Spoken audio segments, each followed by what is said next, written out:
Jangan lupa subscribe di YouTube channel Metro TV News dan juga nyalakan notifikasinya.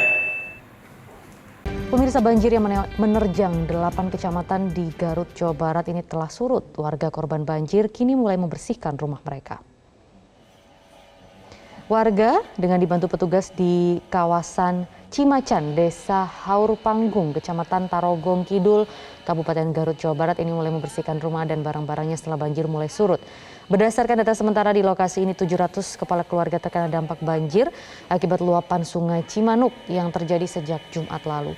Untuk membantu korban banjir, jajaran kepolisian Resort Garut membagikan ratusan nasi bungkus kepada warga.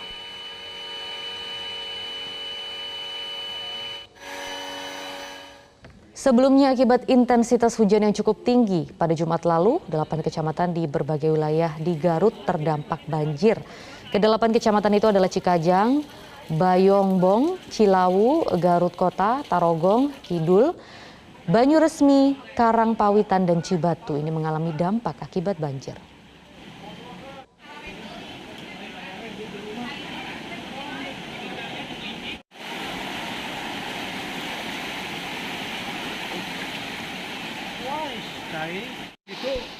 Ya, lalu bagaimana kelanjutan penanganan banjir yang terjadi di Garut, Jawa Barat dan di Provinsi Jawa Barat sendiri? Daerah mana saja yang harus diwaspadai dari ancaman banjir, longsor, dan bencana alam lainnya?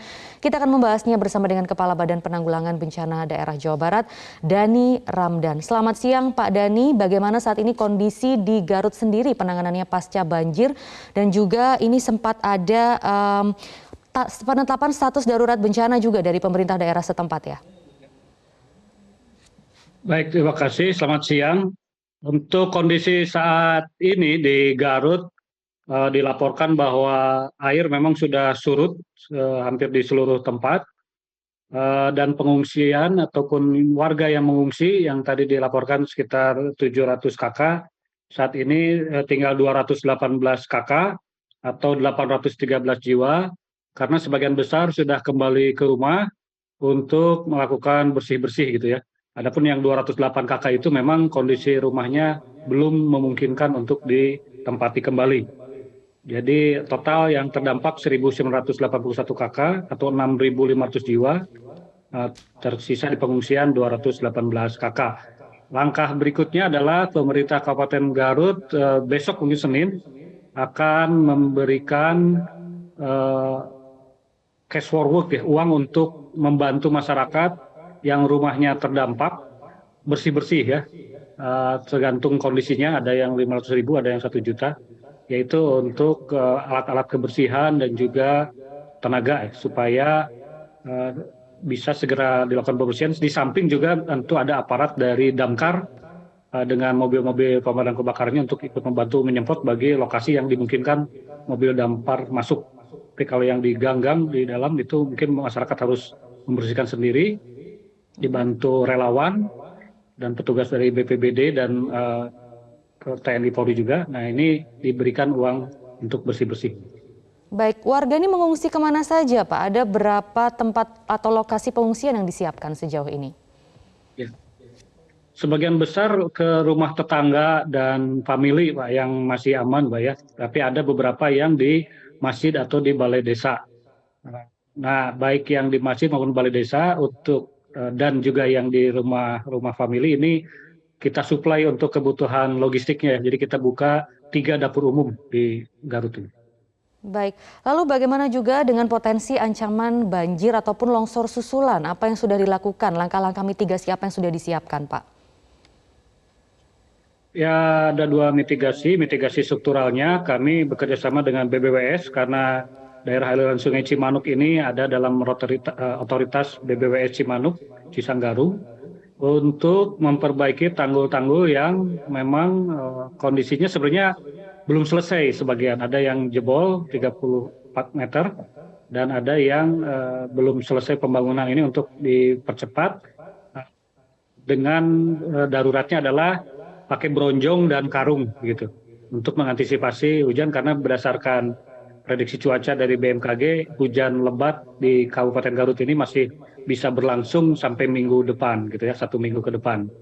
Jadi itu yang kita lakukan. Sedangkan untuk mitigasi non struktural kami sudah lakukan SOP ketika hujan turun di hulu lebih dari 1 jam, kemudian air permukaan naik ke level siaga, maka evakuasi mandiri sudah dilakukan lebih awal, khususnya untuk anak-anak dan lansia serta difabel.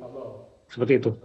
Baik, itu langkah antisipasi atau mitigasi yang dilakukan oleh Pemda setempat. Bagaimana dengan warga? Apa yang bisa dilakukan warga untuk mengantisipasi hal tersebut? Ya, warga sudah kami sampaikan pusat-pusat informasi mengenai curah hujan ya, khususnya di daerah hulu agar ada waktu bagi mereka untuk melakukan evakuasi jika memang terjadi kembali hujan sangat lebat, bahkan cenderung ekstrim pada hari minggu yang lalu.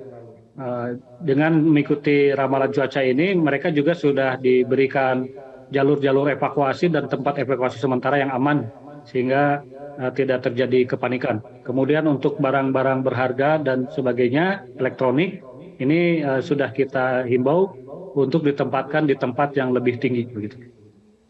Baik, Pak Dhani, selain Garut, wilayah mana lagi yang harus diwaspadai? Kalau dari sisi curah hujan, selain Garut adalah Kabupaten Bogor, Depok, kemudian Tasikmalaya. Namun untuk Bogor ini dampaknya tidak hanya wilayah Bogor, Depok, tapi juga sampai ke Kota Bekasi, Kabupaten Bekasi, dan Karawang. Oleh karena itu kami siagakan saat ini selain Bogornya itu sendiri sampai ke wilayah Kota Bekasi, Kabupaten Bekasi, dan Karawang untuk melakukan persiapan-persiapan seperti juga di Garut, khususnya di saluran Sungai Cibeet, kemudian Sungai Kali Bekasi, dan Citarum. Apa langkah-langkah yang juga sudah dilakukan begitu Pak untuk menghindari adanya korban jiwa ataupun kerusakan yang lebih parah nantinya jika ada bencana banjir dan longsor susulan nanti? Pertama, patroli tanggul kita lakukan setiap hujan untuk mencegah tanggul jebol. Nah, yang sudah ditemukan retak ataupun mengalami kerusakan ini sudah kita laporkan ke PBWS untuk dilakukan penanganan darurat melalui bronjong dan karung. Dan saat ini juga memang di beberapa lokasi sedang kita kerjakan penguatan tanggul dengan konstruksi beton. Di wilayah Bekasi, di wilayah Karawang juga, dan di Bogor tentunya. Nah, adapun di Garut itu Cimanuk dan Tasik juga kita lakukan koordinasi dengan BBWS dan Dinas SDA Sumber Daya Air Provinsi maupun Kabupaten Kota setempat untuk melakukan normalisasi sungai dan perbaikan tanggul yang dalam kondisi kritis. Pak Dhani, untuk bantuannya terhadap korban banjir sejauh ini apakah sudah cukup? Apa yang masih mereka butuhkan, Pak? Ya, kami memang dari berbagai instansi, baik BPBD maupun Dinas Sosial, Kabupaten maupun Provinsi sudah mengirimkan kebutuhan untuk 3 hari ke depan. Namun kalau misalnya memang kondisi rumahnya masih, apalagi yang rusak berat ya ada 16, itu udah pasti tidak bisa diisi. Nah, yang rusak-rusak sedang lainnya, kita melihat kemungkinannya, artinya kalau mereka tetap di pengungsian, maka kita butuh pasokan lebih dari 3 hari. Nah, ini yang kami harapkan juga memang masih ada bantuan dari masyarakat. Baik, terima kasih. Semoga saja memang bisa didengar dan ada bantuan yang ditambah. Kepala Badan Penanggulangan Bencana Daerah Jawa Barat, Dhani Ramdan sudah bergabung di Metro Siang kali ini.